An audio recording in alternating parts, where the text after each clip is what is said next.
Bueno, muy buenas tardes. El día de hoy tenemos a Alberto Binder, quien nos ha visitado para dar una conferencia sobre los problemas contemporáneos de la justicia penal en América Latina. Alberto, que seas bienvenido. Alberto es profesor de la Universidad de Buenos Aires y ha participado de las reformas penales en América Latina. Entonces, quiero darte la bienvenida, Alberto. Muchas gracias.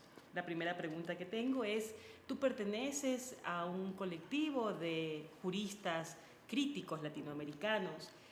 Nos gustaría que nos cuentes cuál sería la diferencia del pensamiento penal crítico latinoamericano de las otras tradiciones penales como la anglosajona, la española, la alemana. Bueno, yo creo que lo que define un pensamiento crítico no es tanto un conjunto de ideas, sino su capacidad de diálogo con determinados procesos sociales y políticos, que en el caso de América Latina tienen sus propias particularidades, y también la capacidad de absorber, rechazar, innovar y saber navegar en el contexto de las tradiciones que constituyen ese campo jurídico en particular. En el caso nuestro, si bien tenemos dos tradiciones que vienen compitiendo en los últimos siglos en el campo del pensamiento penal y la justicia penal, como son, por un lado, la fuerte tradición inquisitorial y, por otro lado, la tradición acusatoria que se expresa en lo que más técnicamente llamamos el derecho penal liberal. Esas dos tradiciones en América Latina hay que aprender a configurarlas de un modo muy particular.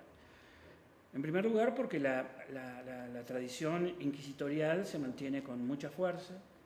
De hecho, solo hasta los últimos 20, 25 años, con el último proceso de transición a la democracia, pudimos aislar y comenzar a dar una pelea cultural y teórica muy fuerte con la tradición inquisitorial, como una forma de construir un pensamiento descolonizador, cosa que en las ciencias sociales está claro, pero en el pensamiento jurídico no lo está.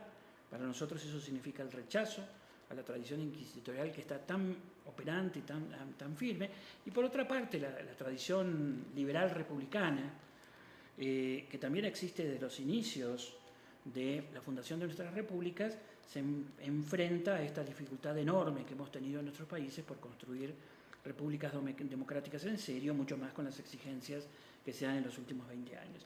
A partir de allí eso nos diferencia del modo como en el pensamiento español, el pensamiento alemán, que están tratando también de dar cuenta de estas dos tradiciones, los resuelven de una manera distinta. En el caso alemán, que tiene tanta influencia más en el derecho penal que en el derecho procesal penal, ellos tienen una tradición inquisitorial autoritaria que les ha revivido en los últimos años en ciertas doctrinas de la dogmática penal que uno rechaza porque son propias de cierta cultura con cierta tradición autoritaria. Lo mismo pasa en España, que además ha tenido dificultades en la organización de su justicia penal y por lo tanto no ha avanzado suficientemente en enfrentarse a esos problemas.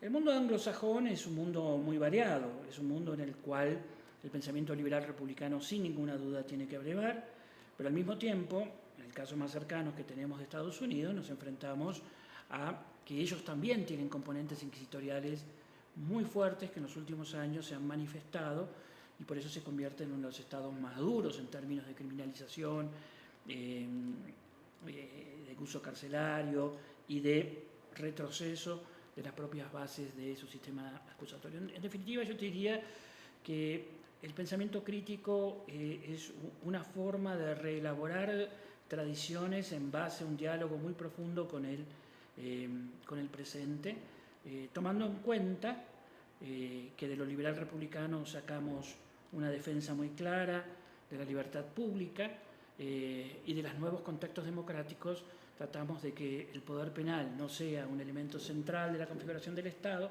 y cuando es necesario usarlo, lo utilice para los grandes daños sociales que viven hoy nuestras democracias, que no son lo que tradicionalmente hacía el poder penal. Entonces, allí tenés muy, digamos, sintéticamente expresadas los componentes que hoy constituyen un pensamiento crítico sobre la justicia penal.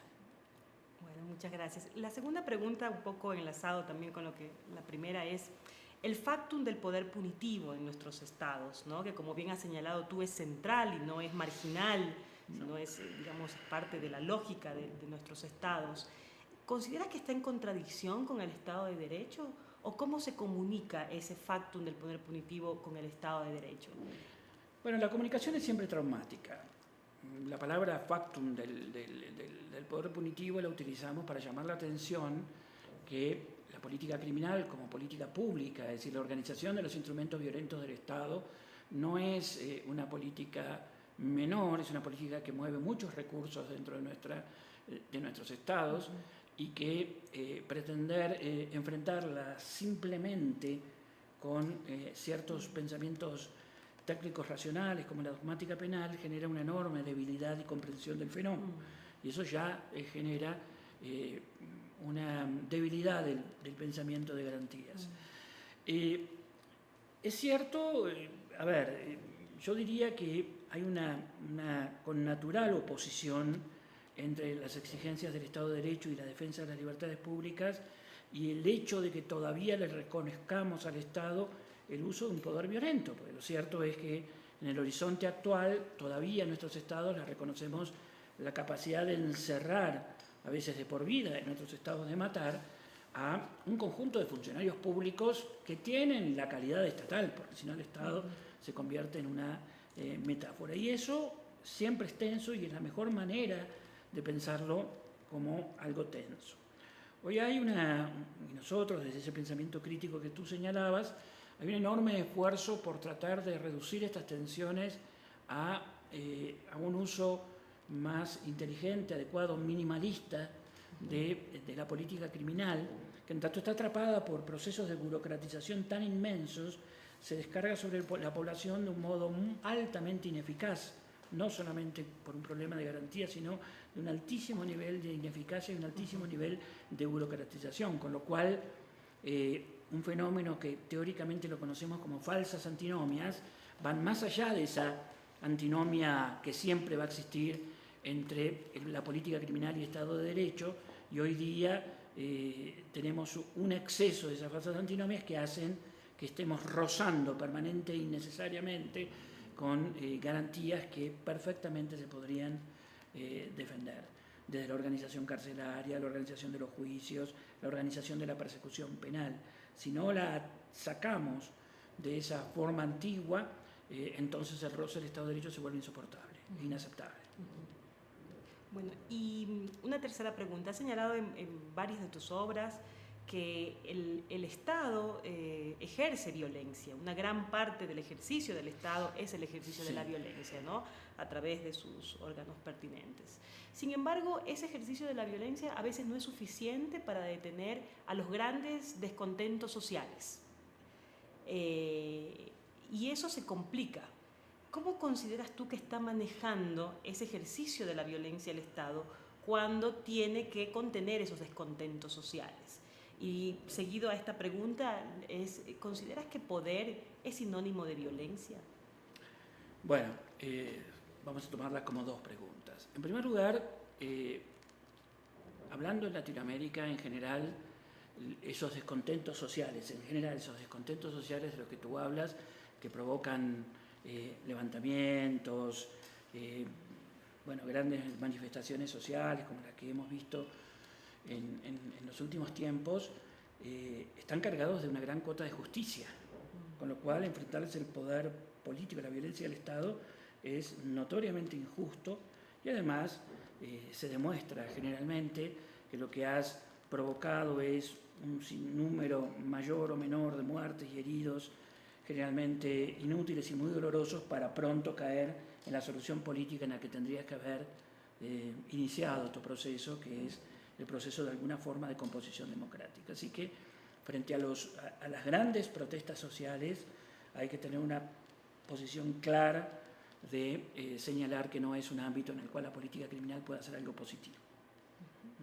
Siempre están los cultores y los llamadores del orden inmediato, sin darse cuenta de que atrás del llamado de ese orden inmediato hay la consolidación de injusticias muy graves y que la sociedad naturalmente acepta reglas de convivencia pacíficas. Es decir, más bien la pregunta que deberíamos hacernos y debería hacerse la dirigencia política es por qué razón nuestros pueblos que aceptan, y estoy hablando de Latinoamérica en general, nuestros pueblos que aceptan con mucho compromiso las reglas pacíficas de convivencia, aún en condiciones donde tendrían muchas razones para no aceptarlas, ¿por qué en determinado momento las rompen? Así que ahí hay un gran signo que nos tiene que alertar en el sentido de que ahí hay que elaborar propuestas políticas de emergencia, pero si vos ves todavía la lógica, inclusive la lógica constitucional de la emergencia, la estamos pensando como la habilitación de un uso excepcional de la fuerza, cuando el concepto más profundo de una situación de emergencia es la aparición de remedios políticos excepcionales. Esa debería ser el sentido más profundo de cualquier emergencia constitucional. Así que en ese sentido creo que ahí es donde la política criminal muestra el peor de sus rostros. En cuanto a si el poder es sinónimo de violencia, bueno, el Estado occidental, diríamos hoy día, y muchos de los estados orientales que le sirvieron de modelo al Estado occidental, sin ninguna duda históricamente se han construido con una cuota esencial de violencia. Si hay estos niveles de violencia, ¿son connaturales al ejercicio del poder? No. Si finalmente existe algún tipo de necesaria coerción para que la vida social pueda manejar ciertas situaciones de gestión de conflictos, y pareciera que por ahora sí. Ahora, la pregunta si hay una relación esencial entre poder y violencia, y yo diría que, bueno, no, ahí me pones en un brete, me animaría o dejaría que salga mi lado tolstoyano. No, puede haber formas de poder en el futuro que sean el resultado del amor y la concordia y jamás de la violencia. Una última pregunta y que va relacionada con la charla que vas a tener. ¿Cómo resumirías o detallas los problemas contemporáneos de la justicia penal en América Latina? Contemporáneos significan los problemas del aquí y el ahora. Y eso tenemos, en primer lugar, graves problemas de política criminal, específicamente lo que llamamos la persecución penal, es decir, el modo como los acusadores públicos organizan la persecución penal tiene gravísimos problemas de ineficacia que provocan un descontento social, porque nosotros tenemos que reflexionar que en realidad hemos tomado y seguimos sosteniendo una decisión muy fuerte, que es la prohibición de la autotutela. La prohibición de la autotutela de tus derechos no es una decisión simple, y si usáramos un lenguaje antiguo, diríamos, no es una decisión natural. Lo natural es que yo pueda defender mis derechos. Pero hemos tomado esa decisión que es prohibir la autotutela como un principio de organización social. Pero eso nace inmediatamente una obligación del Estado, que es la tutela judicial efectiva. Y esa tutela judicial efectiva funciona terriblemente mal en nuestras sociedades, en todos los ámbitos. Luego eso provoca un traslado hacia la justicia penal, que es el menos idóneo de los campos de tutela judicial. Entonces ahí tenemos un problema muy profundo que resolver. Y por otro lado, la historia de los derechos humanos, inclusive mucho de su lenguaje, tiene que ver con cómo hemos tratado a los individuos en los tribunales. Es decir, la dignidad de la persona, no necesariamente, pero se ha constituido históricamente alrededor de cómo hemos tratado a quienes sometidos a juicio, tanto por los horrores como por los avances y las luchas. Y en ese sentido, el juicio oral es una institución social, no una institución, una entelequia intelectual o jurídica, es una institución social que es la gran herramienta de gobierno de la Administración de Justicia para señalar eso, el nivel de tratamiento y respeto a cualquier ser humano. Y ahí también tenemos fallas muy graves, que no solamente tienen que ver con la organización de los juicios, con su falta de ritualidad, con su falta de transparencia, de publicidad, sino también con la capacidad real de los abogados para utilizar al máximo esas herramientas. Alrededor de estos dos grandes núcleos se desprende una enorme cantidad de problemas que hoy estamos tratando de lidiar en América Latina. Muchísimas gracias, Alberto. Gracias a ti. Muchas gracias. Ha sido, digamos, una entrevista que nos invita a reflexionar y sobre todo a ver con otros ojos y otra perspectiva el derecho penal en nuestra región. Gracias. Muchas gracias.